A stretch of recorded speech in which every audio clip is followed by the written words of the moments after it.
represent both sides of that issue. Why don't you guys come on up? We have Heather Fazio and Will Jones. Just take a seat there for now. Thank you. So Heather, as an advocate of individual liberty and personal responsibility, Heather has worked toward limited government since being inspired by Dr. Ron Paul. Heather attended Tea Party rallies before shifting her attention to local and statewide activism with a focus on coalition building, prioritizing privacy and civil liberties. She worked as an organizer with Texans for Accountable Government. She went on to serve as Texas political director of the Marijuana Policy Project and built a multi-partisan coalition. She served as executive director for TRMP until 22 when she joined Young Americans for Liberty as policy director. She currently sits on the board of several organizations and is the lead organizer for the Texas Cannabis Policy Conference, which will be hosted next fall at Texas A&M. So she's going to present the yes, we should legalize marijuana side. And then we have Will Jones. Will serves as the Director of Community Engagement and Outreach at Smart Approaches to Marijuana. He is an experienced speaker and community activist working on issues of social justice at the local and national levels, partnering with national drug policy advisors and leaders around Washington, D.C. In 2014, Jones founded Two Is Enough D.C. to raise awareness of the predatory marijuana commercial industry, which disproportionately targets disenfranchised communities similar to alcohol and big tobacco. He later started the campaign against marijuana legalization and commercialization in D.C. Mr. Jones has been featured on a wide variety of TV, radio, and print outlets. He is also a husband, father, and third-generation Washingtonian. He deserves a lot of respect for that. He proudly serves as a DC firefighter and EMT and obtained his MPA from George Washington University School of Public Policy and Administration. So the way this is going to work tonight is we're going to give each of them 2 minutes to basically introduce themselves and tell you where they're coming from. And then they're each going to have 10 minutes to give their side of the proposition. Then they'll each have 5 minutes for a rebuttal, and then we'll open it up for Q&A. So if you have questions, please kind of jot them down or something and save them for the end, because we'll have plenty of time for that. So we're going to start with Heather Fazio. Please welcome Heather. Thank you. You have to hold that like right in front of you. Yes, ma'am. Thank you so much. I appreciate you all having me. I, as was mentioned with my bio, got involved in about 2009 when Ron Paul was running and hit it head first coming into activism. Found myself angry about things that are going on, about being a victim of these failed policies from at the federal, state, and local levels. And it really energized me to get active, get engaged, and it's really great to be here with y'all up in Dallas while I live in Austin, seeing that the grassroots is still alive and well in Texas and making an impact. You know, we have a lot of shared values in Texas, and while we don't agree on everything, we do agree on a lot, and there's a lot of opportunity for coalition building, and that was one of the reasons that I was recruited to do this work, is finding the common ground, finding the places where we overlap and agree so that we can advance meaningful policy changes that help to make us more free and more safe. In my background, before I started working on cannabis policy, worked with Representative Jonathan Stickland on privacy policies so that the government needs a warrant in order to search your inbox, just like they would need one to search your file cabinet at your house. And working with David Simpson to repeal taxation on gold and silver. I don't know if any of y'all remember David Simpson. What a gem he was. I hope that he is doing well. And of course, fighting the TSA. That was actually what really propelled me into getting involved, just because of just how egregious the violations are that we see from that agency in our right to travel freely. Through my work with coalition building, I worked with a lot of people from varying political perspectives and beliefs, but a lot of the common thread was the personal stories that we've heard from people who have had their lives impacted by failed marijuana prohibition policies, who have been deprived access to medicine because of our federal government's failure to institute policies that make sense. We've seen patients that have had to leave the state, becoming medical refugees to seek freedom in a state outside of Texas. It just doesn't make sense. And thankfully, most of us do agree that we should allow patient access to medical cannabis. Most of us do agree that we should decriminalize. And what brings us here today is to talk about whether or not we should establish a legal market for responsible adult use. And as you can guess, my position is that marijuana prohibition is a failed nanny state policy that needs to be repealed immediately and replaced with a sensible and responsible infrastructure of regulation that helps to protect children, helps to hold businesses accountable, and to make sure that we have a program in Texas that works for our state. Thank you.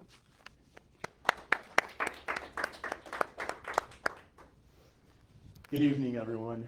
I'm Will Jones, and glad to be here from Washington, D.C. As was said in the intro, I'm the Director of Community Engagement and Outreach at Smart Approaches to Marijuana, and traveled across, since 2013, 2014, traveled across the country talking about this issue. And as I get into the next segment, I'll give you a little bit more background on myself and how I got to the position that I have, which is that we should not commercialize marijuana here in the U.S., that's going to have some negative public health consequences. But just a little bit about our organization first. We're a bipartisan organization. We were founded by former Congressman Patrick Kennedy, Dr. Kevin Sabet, who worked for the Bush, Clinton, and Obama administrations, as well as David Frum, Republican pundit.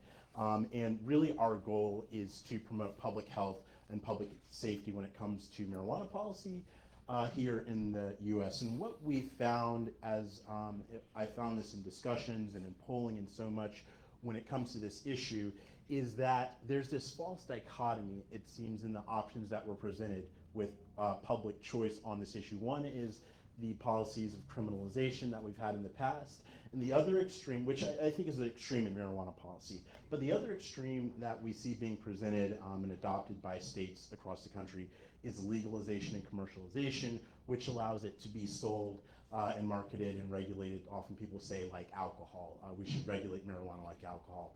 And I think looking at what we've seen with tobacco, with alcohol, and even with big pharma here in our country, adopting a policy that will allow us to, or that will promote the commercialization of another drug is not in the best interest of public health either. And so really want to break down what I see to be a false dichotomy of choice that we're being presented in a way that we can move forward in a way that is going to prioritize public health and safety, look out for youth, and look out really in the best interest for all of us as we deal with how we should move forward with marijuana policy.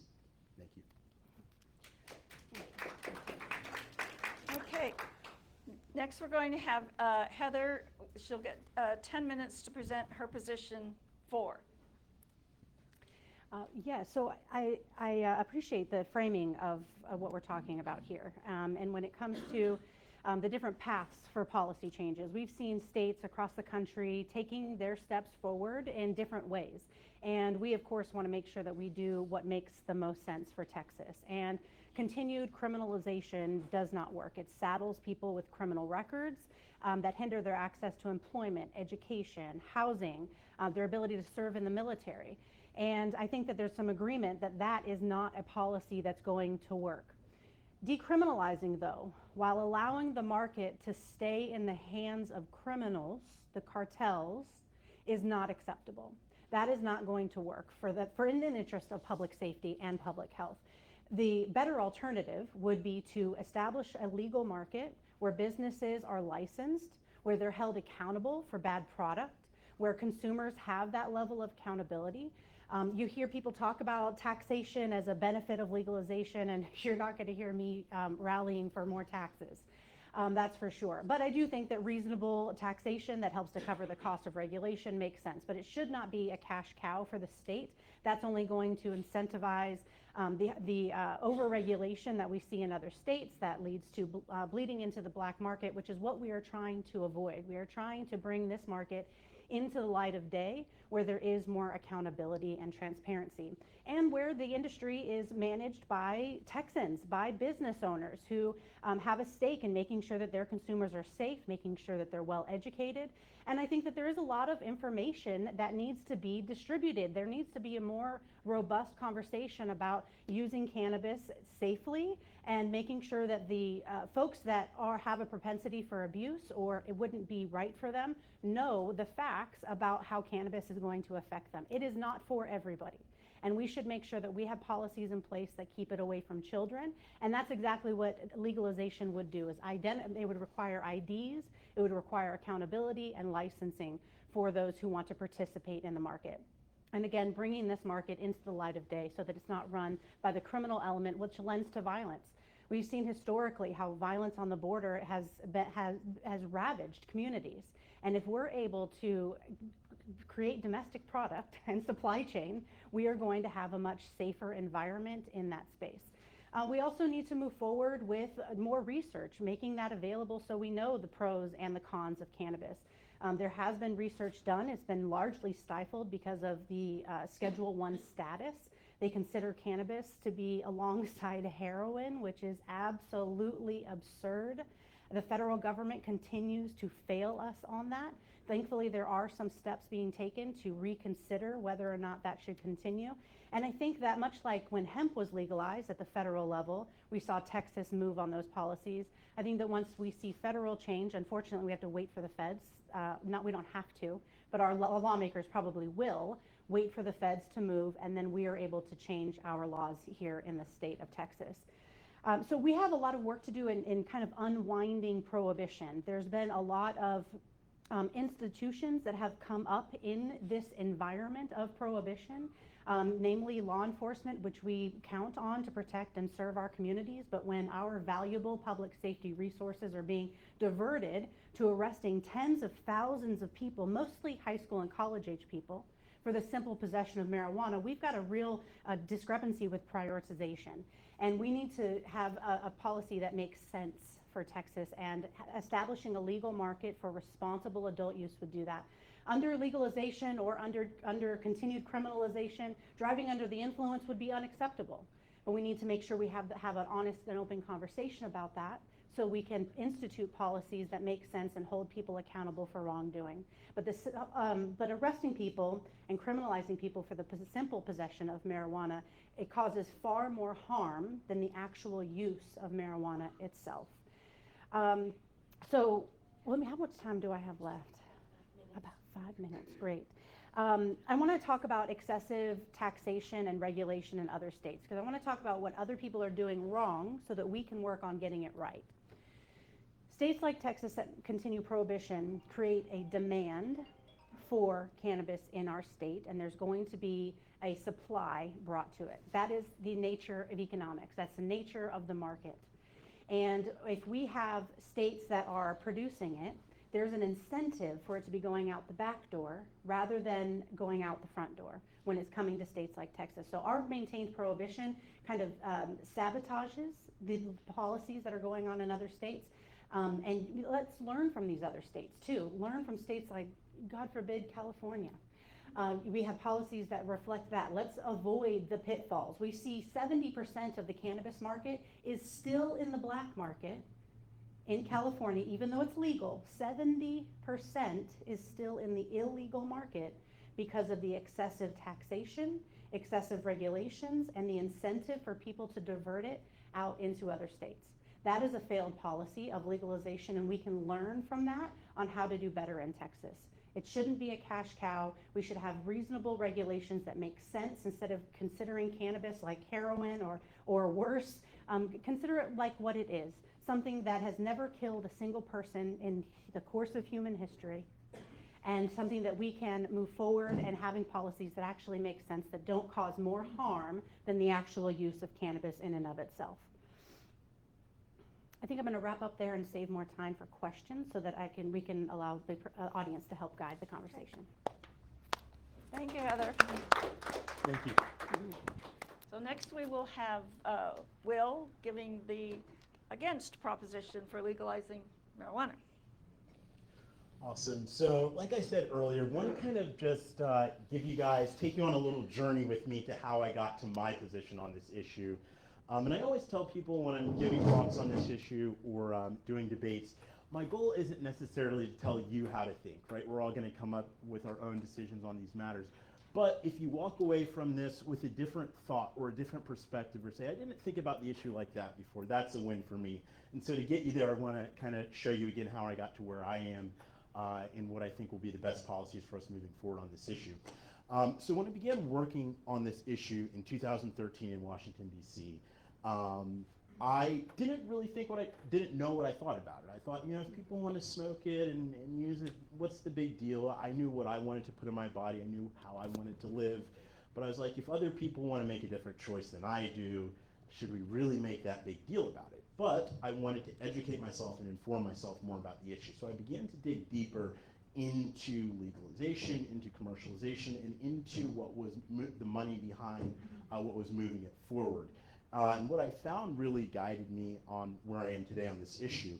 And the slogan of our organization is preventing another big tobacco. Because when you look into legalization, commercialization, you see that billions and billions of dollars have been spent by big tobacco companies like Philip Morris or Altria, the mother company of Philip Morris, and Marlboro and other, R.J. Reynolds, other big tobacco companies into the marijuana industry and into lobbying for full commercialization and legalization in the United States.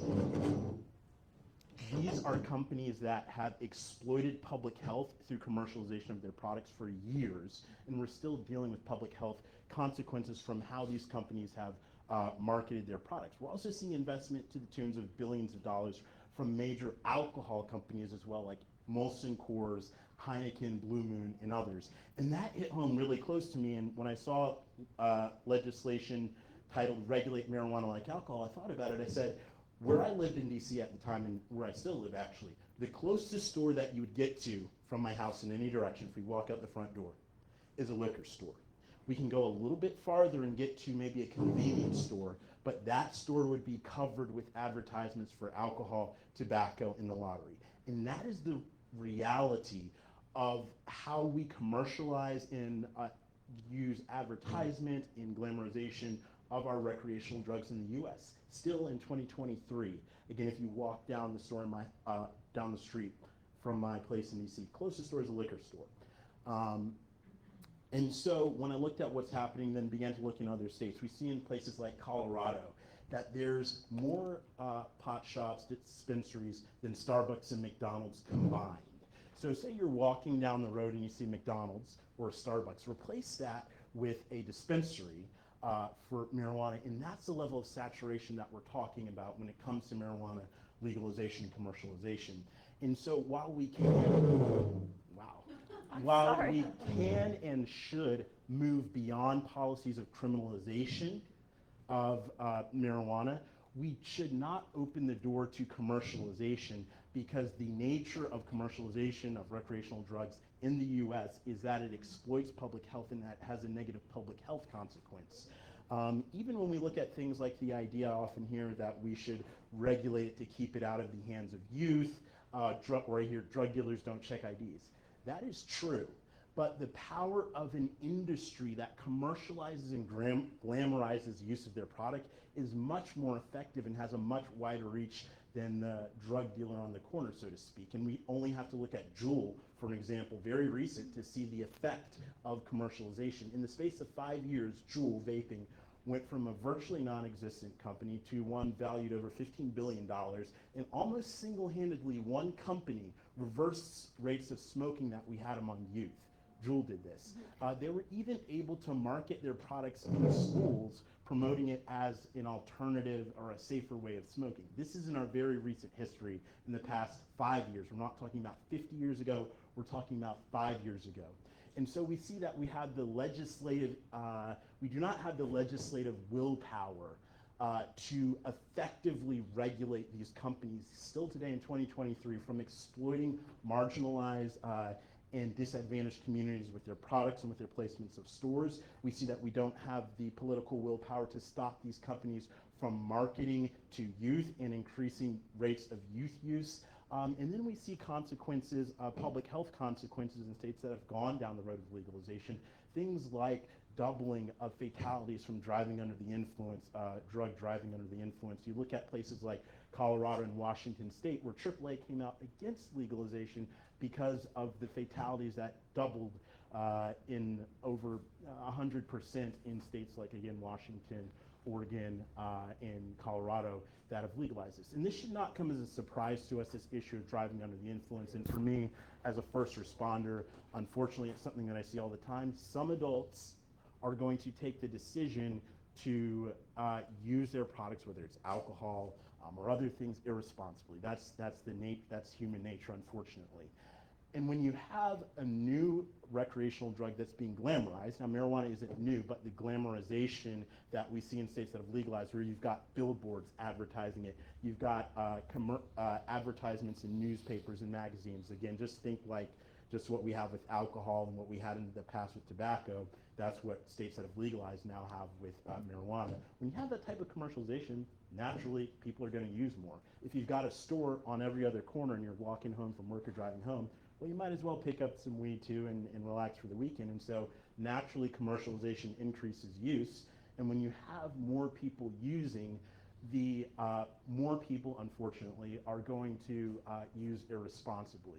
So, and I'm just making up this percentage for illustrative purposes, but say 10% of adults use their recreational drugs irresponsibly. So, let's take alcohol, for example. Well, if you only have a smaller number of people using, then that 10% is going to represent a smaller number, right? So we have about 150 million people that regularly use alcohol in the U.S. In 2008, I believe, we had about 15 million people that regularly use marijuana in the U.S. compared to 150 million for alcohol. When you see that number 15 million begin to rise closer to 150 million, that's when that 10% is going to represent a lot more people. And so that's why we see things like increased fatalities from driving under the influence. We see increased exposures for youth that are also getting, for young kids that are getting exposed to the product as well. And that's another nature, again, of, unfortunately, all adults are not responsible with their products. As a first responder in DC, and I should throw this asterisk in there, nothing that I say represents the DC Fire Department. That's just something I do, but I don't represent them. But unfortunately, we've had to give Narcan to like 3-year-olds. And that's not because the 3-year-old went in the store and bought some opioid or opioids. It's that the adults that had that were irresponsible with that. And I remember walking in that apartment and seeing the kid who was almost passed out, and fortunately we were able to bring them back. But this is the nature and the reality of the commercial drug industries that we have in the United States. So the question is, can we do better than what we've done in the past with tobacco, with alcohol, and even with big pharma, where we've seen doctors that were incentivized to overprescribe opioids to people? This is what commercialization and legalization opens the door up to when we're talking about recreational drugs. And so we believe really that a better way forward would be where we remove criminal penalties, because I do agree no one should go to jail or have an arrest record that impacts their life because they've used a joint, right? That's not something that is productive for the individual or society. But the answer to that could be narrowly targeted legislation, such as decriminalization or other policies, that removes those criminal penalties for people that use, without creating and allowing a commercial recreational drug industry. We've seen what we do and what we still allow in our country right now with our recreational drugs, alcohol, in the past with tobacco, and when we look at even the big pharma industry. And I know that we can do better when it comes to marijuana policy moving forward. Thank you, guys.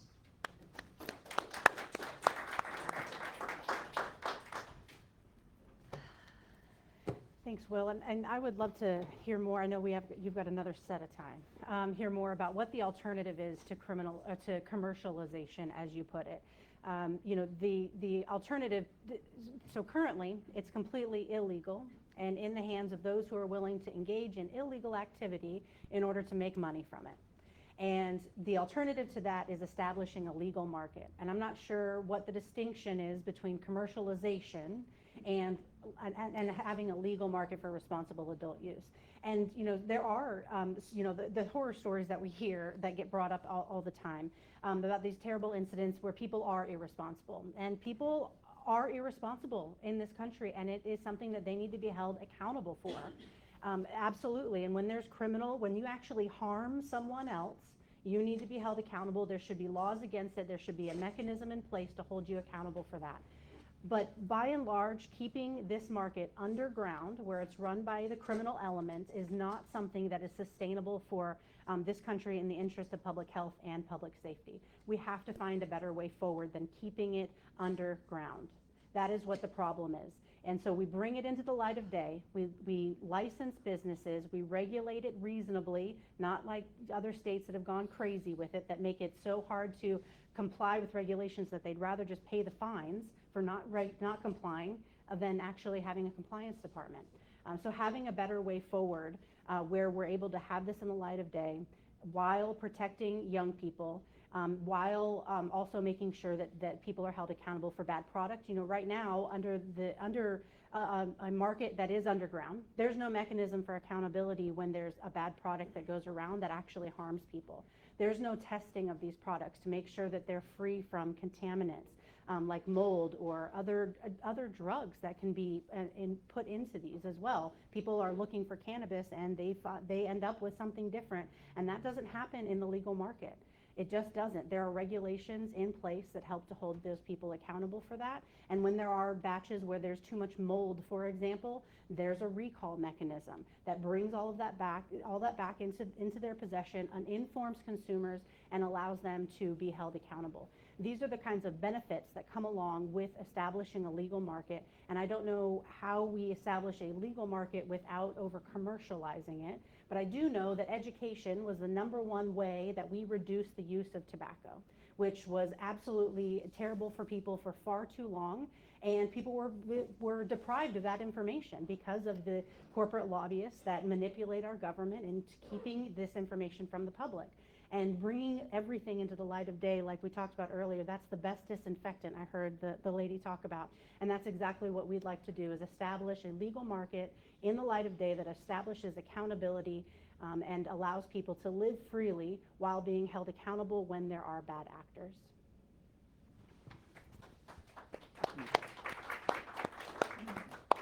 So heard a lot about the black market and that we should bring this into the open, so I want to address that quickly.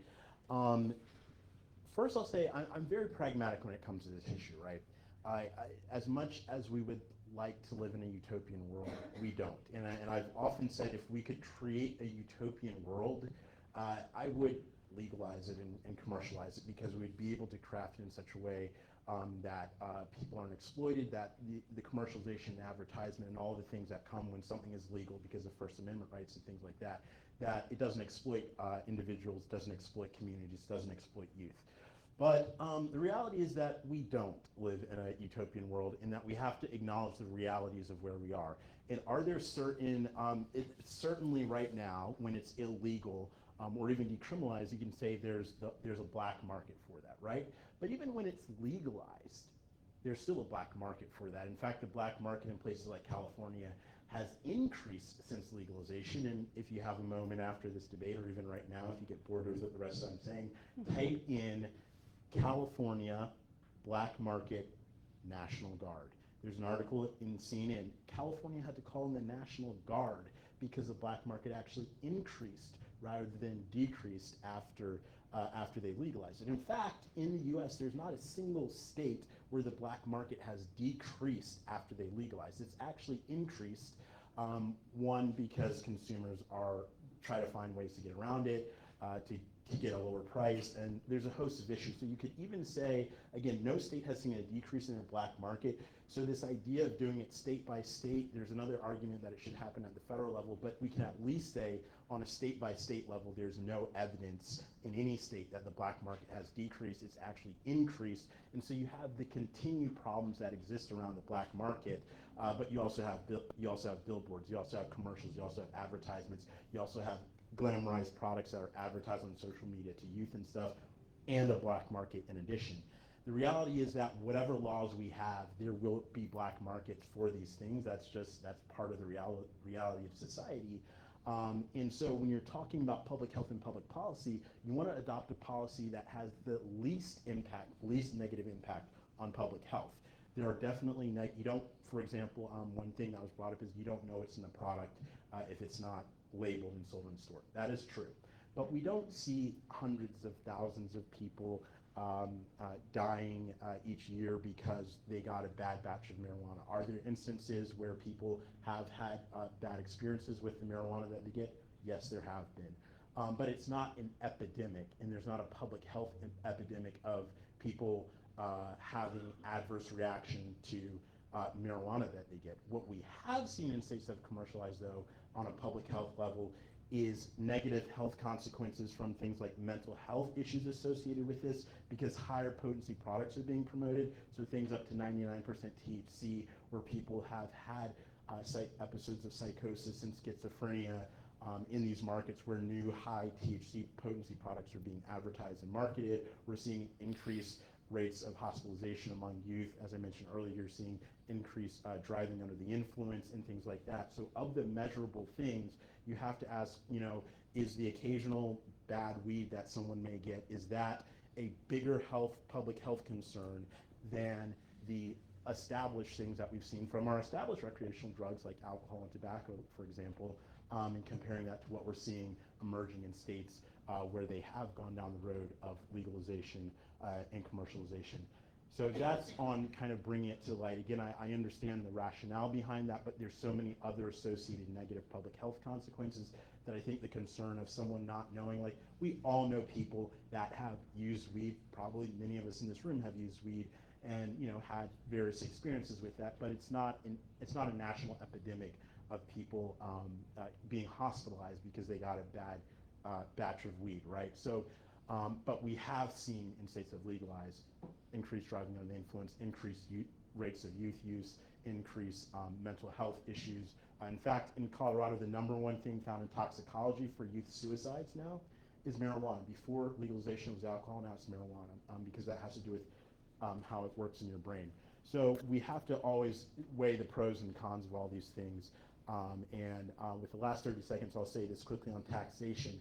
There is no state that has legalized that has brought in even 1% of their budget from taxes on marijuana. It's always less. It's like 0.5, 0.8%. Every single state from California, Colorado, Oregon, Washington State, Michigan, all of them, less than 1%. So we're not talking about large amounts when it comes to that either. So there you go. Thank you.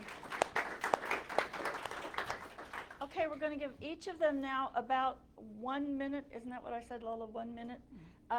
Just to wrap up, and then we'll open it up for questions. So start thinking about your questions. We'll start with you, Heather.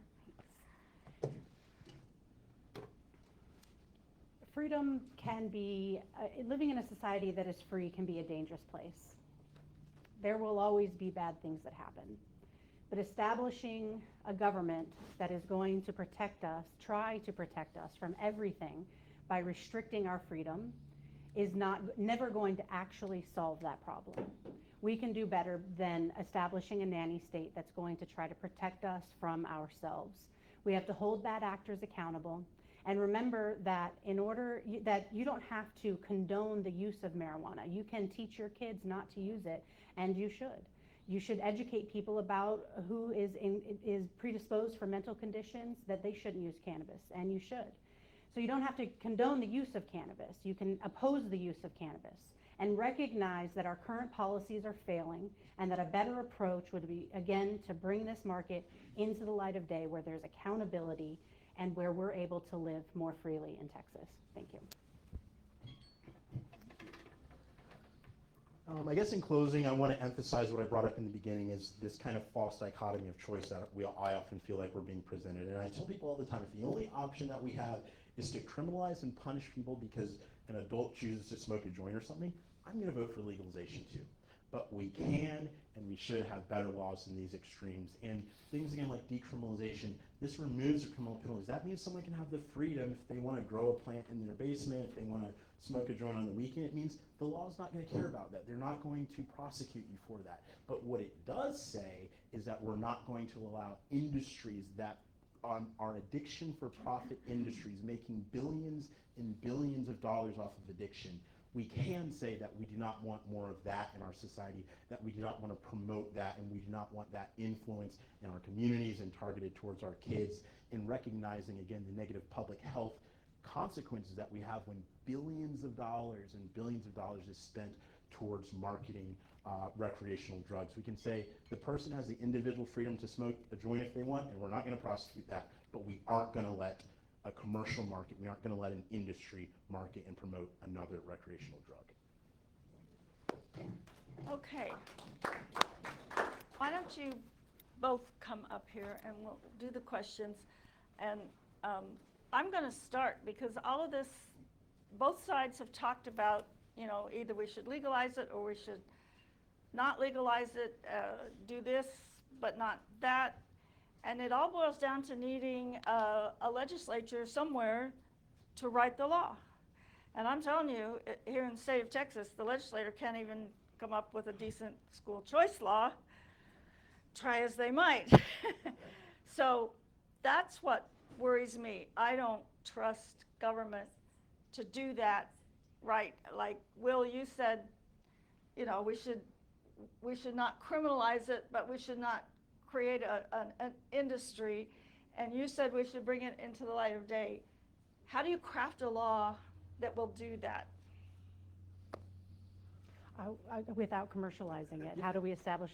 So we actually introduced legislation, for example, in New Jersey, where it was decriminalized. So again, this means that personal possession and use of marijuana is not going to get you an arrest record. It's not going to get you in trouble with the law. You're not going to go to jail, anything like that. And this is America. Like, we should be free to do what we want.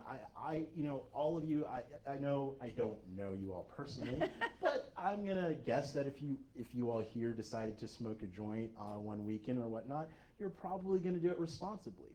And I don't think the government should care if you do that. And that's what decriminalization allows. It says, we're all adults. This is America. Do what you want. We're not going to break down your door because you've got a couple joints in your place. And so that is the types of laws that we're introducing and advocating for as we move beyond criminalization that we have had in the past. We need to move past that, but again, the answer to that isn't saying, but stores can be created and industries can sell it and billions of dollars can be made off of it. It's saying if you're an adult and you get it, somehow you get that, and people have been getting marijuana for hundreds of years without any problem. We could probably all find some fairly quickly if we wanted to. And it's saying, we're not going to care about that. What we are going to care about is an industry that's going to exploit people. Do you want to respond to that, Heather? I do. So the question is, where do you get it from if it's not legal to get it? Means you said like you can get it if you want to, which means it's still going to a criminal element in order to get it. So you still have to go to some guy's house and pick up whatever it is that you want, just like people always have. And that's not, then that person is creating a crime or is engaging in a crime, and you don't know where it came from. So I don't really understand how it makes sense to decriminalize without ultimately establishing a legal market so that there is safe access to it for those who want to consume cannabis legally. I would be very open to talking about how do we how do we establish policies that make sense for advertising so that there aren't predatory policies, so we aren't advertising to kids. And of course, balancing that again with freedom, as you mentioned earlier, with free speech and the ability for the free market to operate.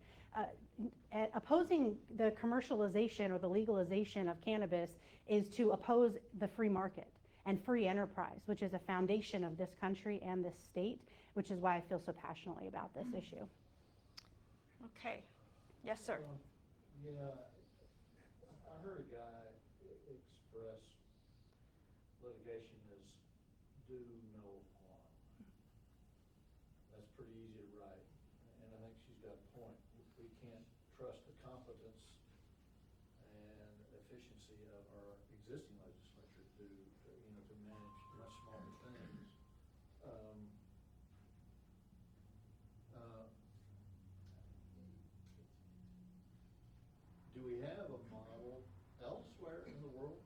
it didn't just happen here in Mhm. Texas or in D.C. or in America. Are there models elsewhere in the world where they have already thought through a lot of this stuff that we might be able to? Okay, I want to repeat that question for the benefit of the recording because it might not have picked you up. He asked, are there other models in the world where it has worked and worked effectively that we could use as a guide for legislation? Non-commercial policies, is that what you're talking about? What's that? A non-commercial approach, a Well- decriminalizing but not legalizing, and has it worked? I think it gets complicated when you try to segregate it one way or the other. I like the liberal, the libertarian mindset. I don't think the legislators can manage it. Have you read any information from other parts of the world about how they deal with marijuana? I'm sure you can speak. There's places that have commercialized, like Canada, at the national level, which mixed result from that. You know, if you want to comment on that, I will say though that there's countries that have also just decriminalized. And again, with marijuana, we're not talking about medical. I believe the context of our conversation here has been recreational, not medical. Medical is a completely different issue. But when we're talking about recreational use of plant, yes, it's nice to know what's in it, and it would be nice to be able to get in a store, but we're talking about something that's recreational. The country isn't necessarily better because more people are using drugs more of the time. If that's something that you want to do, so be it, right? You should have the freedom to do that, but it's not something that we need to have more of, and we need to make easier for people. It's just like, if that's what you're going to do, big deal. Decriminalization does that, and Portugal is a country that adopted that policy, not just for marijuana, but for all drugs. When we look at all drugs, you get kind of mixed results, but there have been countries that have said, we are not going to make this, again, no one's getting arrest record, nobody's getting a criminal record because they've smoked a joint, or again, Portugal said that about all drugs. And we see there that it really prioritizes, they have made attempts to prioritize public health and things like that. And so I think there are models that have been adopted by countries that show that decriminalization is an effective way to reduce the overuse, the reliance that we happen to have here in the U.S. on the criminal justice system. There's many other countries that do much better jobs of not immediately shuttling people to jail and stopping them with arrest records. We happen to have a proclivity to do that here in the U.S., but I think there's other countries that show multiple ways to deal with not just drug use, but other laws as well that doesn't immediately give arrest records and jail time for things like that, and Portugal's one example. And for that to make sense, I think we'd have to decriminalize sale and distribution as well in order for that to work. And it reminds me of former Representative David Simpson, my favorite, who introduced a bill in 2015 that would have done just that, removed all criminal penalties for marijuana out of the code entirely and not replaced it with a system of regulation or taxation, allow people to do what they will with a plant, as he called it. Policies on driving under the influence and keeping it out of the hands of kids were the two caveats that he had there. So I'm with that much freedom if that's what we want to do. I have a hard time thinking that the legislature is going to want to do that. That may be too much freedom for what they are comfortable with. But I do think that there's a conversation to be had about that approach as well. Yes. Okay, yes, sir. I grew up in the tobacco era where there was constant advertisements, everybody's floated, the doctors recommended. And obviously this eventually was curbed because of all the lung cancer and the Surgeon General put the warning. And it eventually, they banned advertising, and it got to the point where it wasn't as prevalent. But also, during the tobacco era, we could get a pack of cigarettes for 25 cents, 35 cents. Now it's what, $5? What's more. the difference? The difference is taxation. All the taxes that are put on tobacco. How did tobacco sales, how do they prevent bootlegging tobacco? How do they prevent the cigarette black market? And would that apply to this market where they use the same tactics? And what really killed the tobacco market? Was it the disease or the taxation? The number one thing that killed it, and why we actually don't see advertisements for tobacco and things like that, we don't have vending machines anymore for tobacco and all that stuff, which, by the way, you have all this. You have vending machines, you have You have all that with the cannabis industry in every state that's so far that's gone down that road. But we don't have that with tobacco because after 50 plus years of having the industry, the public health costs of what scientists already knew about what was in the product became so unavoidable they couldn't keep lying about it. So there were lawsuits against the companies, and so as part of the agreement they said that we will not advertise. But you can't do that from the outset to an industry like the cannabis industry because of First Amendment rights. So we can't off the cuff say we can't put the same restrictions that the tobacco industry has because those were agreements because of lawsuits that were brought because the tobacco industry lied about their product. They said nicotine wasn't addictive. They said it didn't cause lung cancer and a host of other things, which interestingly enough, we've seen the cannabis industry say the same things, that it's not addictive, and really refute. There's no major medical organization. There are some smaller ones, local ones and different things, but no major medical organization in the United States has endorsed legalization or said things that it's not addictive. Cannabis use disorder is rising in states that have legalized. So the science behind how it can impact you from a mental health perspective as well as from addiction, it's out there. The industry makes money though by kind of ignoring that or downplaying that, just like they did with tobacco. My belief, and I hope this doesn't happen, is that within 15 to 20, 30 years from now, we might see, okay, the lies, too many lies are being told, people were being exploited, and then we'll have the same restrictions that we have with tobacco companies, but the cost of that with tobacco is 300,000 to 400,000 deaths per year from smoking-related illnesses. And the other thing I like to point out with tobacco is we often hear no one overdoses on marijuana, right? I hear that all the time. Nobody overdoses on a cigarette either. In fact, you could smoke a pack of cigarettes and be fine. You could smoke for a couple of years and probably be relatively okay. It's the public health consequences come when you have an industry that markets it and it's all over the place and you use it all the time for day after day, week after week, year after year, and that's where they make most of their money from, and that's where the public health costs come from, and that's why we now have restrictions on tobacco. Hopefully we don't go down the same road with cannabis. And one of the big benefits that we have in our current era is the ability to communicate like never before. We're able to know what's going on around the world, anywhere in the world, in an instant. And so we're able to educate people more. We're able to hold people accountable by communicating and by effectively helping people to understand what is and what is not actually happening should you or should you not choose to consume cannabis. And I would just quickly add to that last point. We do have that ability, but just look at what the Sacklers, what Purdue Pharma did. This again is in the past 5 years, right? These companies are ruthless. They have what I call an advertise first and apologize later mentality, right? So then they say, oh, we didn't mean to do this. But the people that were in the advertisements for opioids from Purdue Pharma in the beginning, they said it wasn't addictive. This is what they said. It says it's perfectly safe. There's no negative health consequences. If you YouTube this, the people that were in the commercials were talking about how wonderful it was. Then 5 to 10 years later, what was already known from a scientific perspective became undeniable from a public health perspective. And now we have thousands, 80,000 plus deaths per year from the opioid epidemic here in the U.S. And that's our concern with this. Yes, we can share information, but these companies are so good at muting that information. Most of us aren't reading scientific journals and papers out there, but we will see an advertisement, we will see a commercial that's put out there before people, and that's what creates the public health consequences. There's also, it's worth noting, the absolute corruption in the FDA that has led to the lack of accountability for companies. The corporatism that has run rampant in this country is a disease that has caused these bad effects, and we have to do better. 100%. Okay, the lady in the gray jacket. Okay. I have a couple things about y'all both. Thank you both for coming and giving your sides. That you guys have done a great job. The thing about I'm old enough to know the difference with, like the sir said, with the tobacco. I watched my family, both my parents, struggle with that. They were punished. There was a season of even punishing tobacco people because, oh my God, they had cigarettes, so they have to pay so many more taxes than everybody else.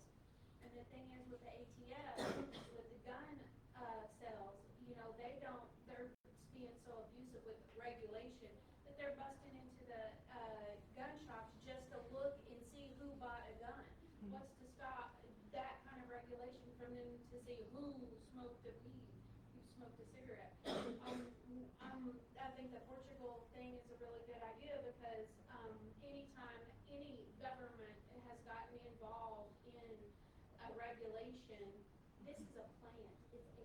Mhm. Anytime a government has gotten involved in regulation, it just turns into abuse. We do see it with the cigarette industry, we saw it with the cigarette industry, it's still going on. A carton of cigarettes is $100, that's ridiculous. With that, I've been in communities that was a dry county, and then when they voted in, yeah, it's okay to have alcohol, it's not gonna kill you. So, they made it into a wet, county, and then when that happened, then you got higher crime, you got everything else. The cars coming out in 2025 are supposed to have a breathalyzer on them. Well, if all the cars are supposed to have a breathalyzer on them, they're not gonna be able to breathalyze for weed. So, as for regulation, I really don't, see, how that will help, even with the lottery. Texas brought in the lottery, it was supposed to go to teachers, that money does not go to teachers. And the people that win the lottery, 74% of them wind up broke or devastated. So, and when it comes to government, controlling, need, I think that Portugal idea was the best idea Yeah. so far. Yeah, yeah, what I'm hearing is government is the problem over and over and over again. And if we want to have a meaningful conversation about decriminalizing the entire industry from cultivation to distribution to consumption, I think that that's a meaningful conversation to have, and I'm really glad that this conversation has gone in that direction. Cindy? So, I'm coming from the perspective that all the research I've done shows that marijuana is a dangerous drug. It breaks the brain. It can cause psychosis. We all pay for that, and the pharmaceutical companies who are investing in marijuana are gonna make money when you're psychotic, schizophrenic, or bipolar.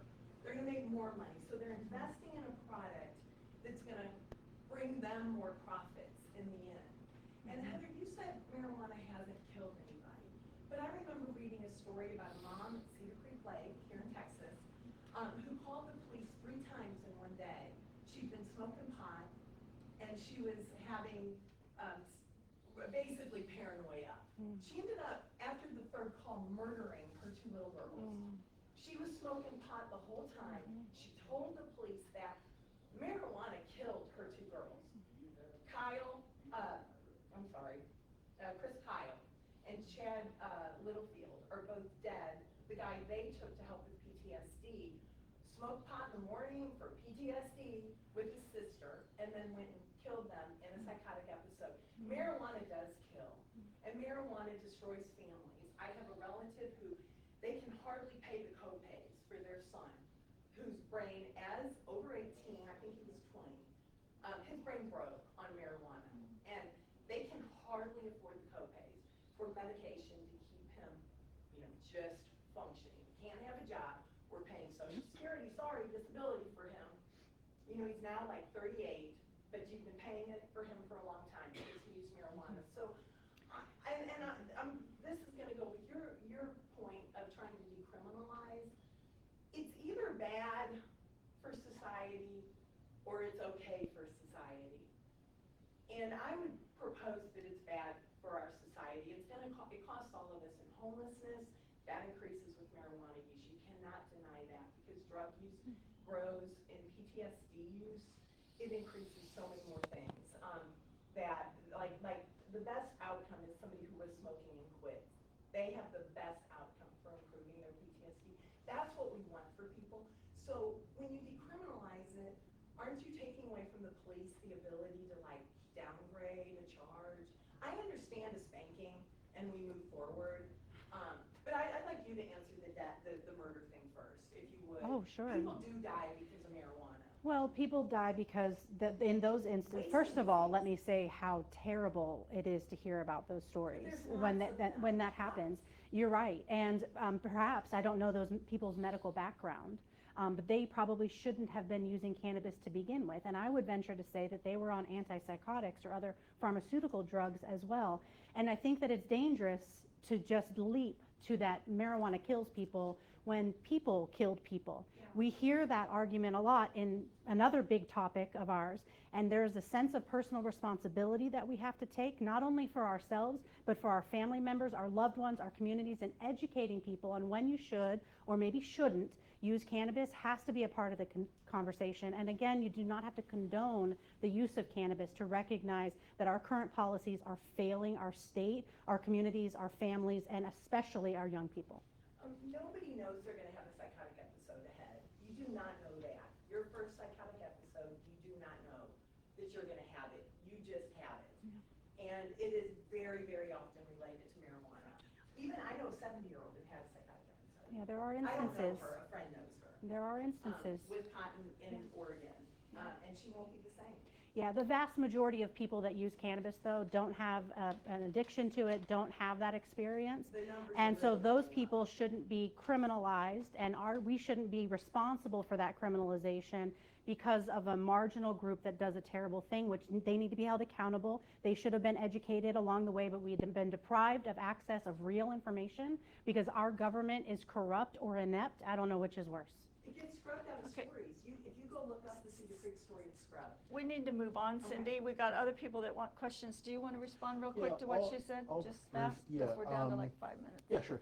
That's actually, I think, what's going to change the momentum for legalization across the country. We're working with a bunch of parents right now. Many of their kids have eerily similar suicide notes that say, for example, and this is a direct quote from one of the parents that we're working with, the suicide note said, marijuana killed my soul and ruined my brain. And there's another very similar note. We're working with parents that are across the country that are having their kids commit suicide or having psychotic breaks or bouts of schizophrenia from this.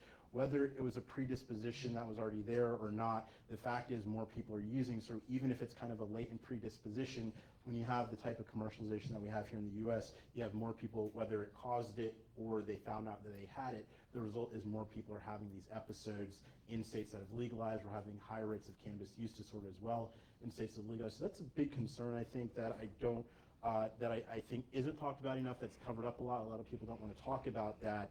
But I think that will actually eventually be what changes the tide on this issue because of the way that marijuana interacts with our brain, which is a longer conversation. But I do agree that's a big thing that we're hearing more and more stories of, unfortunately, and that's another big concern that I have when we allow something to be commercialized. And the thing with commercialization, I'll add to this, is just like with tobacco, people were using tobacco for thousands of years without an epidemic of that. But when you allowed an industry to make the cigarette, it became an arms race to come to Philip Morris, come to Marlboro, come to R.J. Reynolds, come to these different companies that are selling it. And so they put additives in the product, and then you see a national health epidemic. Same thing with cannabis. It's not saying the natural plant is some devil's weed or some horrible thing, right? It's just a plant. You know, and in the 70s, it was like 5% THC on average. But now with legalization, the average THC, which is what causes the mental health issues and some psychotic breaks, the average THC now, as opposed to 5% in the 70s, is 30% in states that have commercialized, and upwards of 90% in the stores where you can buy the edibles and concentrates. In every state that we've tried to put regulations on potency to say it should be like capped at 15%, not 90%, the industry fights back because they make the most money off of edibles and the high concentrate products. So that's another consequence, I think, when we allow the legal industry to come in, rather than just saying, hey, if you get marijuana or you grow it in your house, no big deal, we're going to look the other way, but we're not going to let industries market it. Okay, we have time for one more. Lola. So I've read that it leads to harder drugs, marijuana does, and that the marijuana we have nowadays, and you were maybe just speaking to that, is like the marijuana of the 60s. I think we've oversimplified in the past. I'm sure you'll have something to say with this, but we've oversimplified it's a gateway drug, right? And there's an oversimplification that, like, oh, if you smoke a joint, then you're going to be doing harder drugs. The vast majority of people that use marijuana do not go on to use harder drugs. But of those that use harder drugs, most of them actually, well over 90% when you look at the data, started with marijuana. And the way that Dr. Nora Volkow, the head of the National Institute on Drug Abuse, is she puts it this way, that marijuana use may prime the brain for addiction. And so this is not to say that, again, that everyone that uses it is going to develop some type of disorder or these other things, but or use harder drugs. But it may prime the brain for addiction. It is a drug, and the way the THC interacts with the receptors in your brain for certain individuals can cause that. And so when you look at public health consequences do not come from the vast majority of people that responsibly use. It comes from a small minority of people that have problematic use problems. So when we look at alcohol industry, for example, 75% of their revenue comes from people that drink on average 10 drinks a day. So that means when Budweiser has that line at the end of their $6 million 30-second Super Bowl ad that says drink responsibly, they know that if most people drink responsibly, but if everyone drank responsibly, they'd lose 70% of their revenue.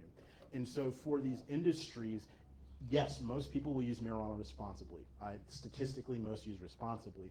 But the public health consequences in that you just spoke to of people going on to use harder drugs comes from the minority of people. We're talking the 15 to 20%. Same thing with tobacco. Most people that smoke cigarettes do not get lung cancer, but that 15 to 20% that do represent 300,000 to 400,000 deaths per year. And it's going to be, from the data that we're emerging, it's going to be the same with cannabis. It's not that everyone's going to go use harder drugs, but it's that 15 to 20% or so that we are probably going to start to see a national epidemic of people going on to harder drugs or mental health issues and things like that. Well, I think that I appreciate what you said. What he said, most people don't go on to using harder drugs.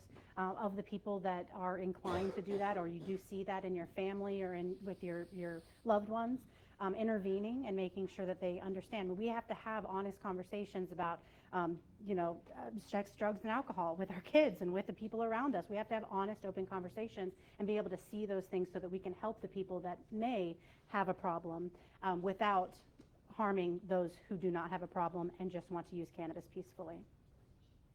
And it is stronger. That is a fact. It is stronger.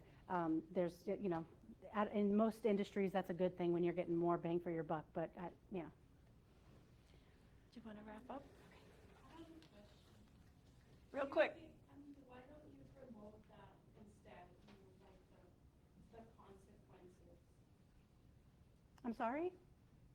Why don't you promote that instead, the consequences of marijuana for the children, in schools? Oh, the negative impacts of using cannabis. Yeah, in the schools. Sure. I mean, I think that that kind of education effort is worthwhile and should absolutely happen. It should have already been happening, except that everything is so hush-hush, you can't talk about it, and if so, you're marginalized. Then we aren't having those conversations. But we're able to now. Things are moving forward in a direction where we're able to have those conversations. But education is absolutely key, and it should be happening. I agree. Thank you, Heather and Will. Thank you. Good job.